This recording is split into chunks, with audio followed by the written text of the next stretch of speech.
first people who blew their own horns literally blew a cow or a bullock's horn, because that's all you need for a brass instrument. It's just a tube which opens out at one end into a bell. That gives a nice big sound, and at the other end of the tube you have an opening into which you make this rather disgusting noise. You go, and that raspberry is amplified in the horn to make this sort of sound. Well, this of course is an improvement on the horn. It's a coaching horn made out of brass and copper. It was used to announce the arrival of the stagecoach. A very good signalling device, but an awkward thing to handle. Hard to know where to put it in the stagecoach, and if somebody knocked the end, they could take your teeth out. So it was found to be much better to wind it into a circle like that. The same length, but a much handier instrument, and you could play it just as well.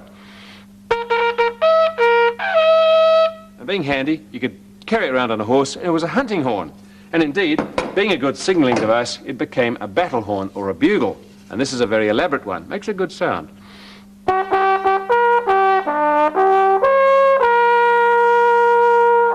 But elaborate as it is, it's still got those ingredients that all bugles have. A mouthpiece there, a long tube, and finally, at the other end, a big bell to throw the sound out. And that's all you need, and you can make them very easily at home with nothing more elaborate than a bit of hose pipe and some odds and ends. Now, before you go cutting up the garden hose, you'd better ask, because often people cut bits off when they're repairing hoses, and it's the offcuts you need. You don't need much. In fact, you only need 130 centimetres to make a B-flat bugle, and that's the usual kind. Well, I've measured that off. It really isn't much more than this. I made a little mark. Let me chop it through with this knife. And that, out of ordinary garden hose, is the perfect ingredient for a bugle. Doesn't look like much, but it's going to make a reasonable bugle sound. Well, of course, we still need those two other things, the mouthpiece at one end and the bell at the other. And for the bell, you use a funnel, just an ordinary plastic funnel. Now, most won't fit into a hose like that. You have to widen that up to ram the funnel in. And you do that by heating it up. And the best way of doing that, of course, and the safest way, is with hot water. So get a kettle going, plunge the end of the hose into that hot water for a while. You may be lucky enough to ram the funnel straight into that softened plastic, but if you find you can't, get something like a stick or a spike or indeed long-nosed pliers and shove that in first. That'll expand the plastic, and as it cools, it'll cool in a sort of widened form, and then when you take the pliers out, you should be able to put the funnel in quickly without losing the shape of the hose. Here it goes. Take out the pliers, and while it's still wide, shove the funnel in. And there we are. That's the bell of the bugle. We're 2/3 of the way there.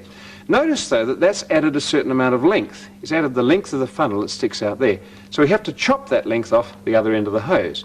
Measure it up against there. That's the length we have to lose, otherwise it'll be out of tune. And we just cut that off very easily here. Right. All we need to do is to shove the mouthpiece in.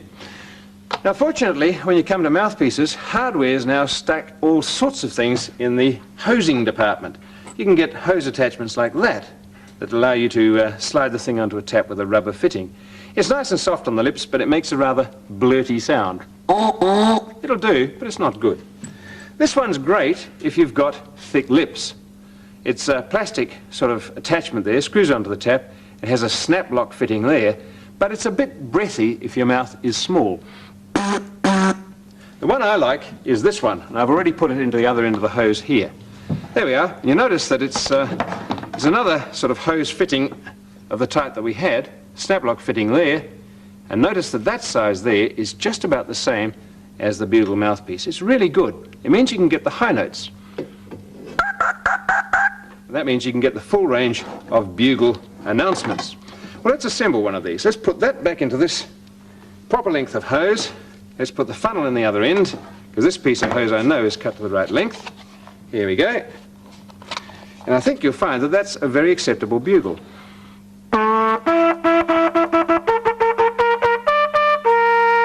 And of course, just like the other ones, we can coil them up to make them a bit more transportable.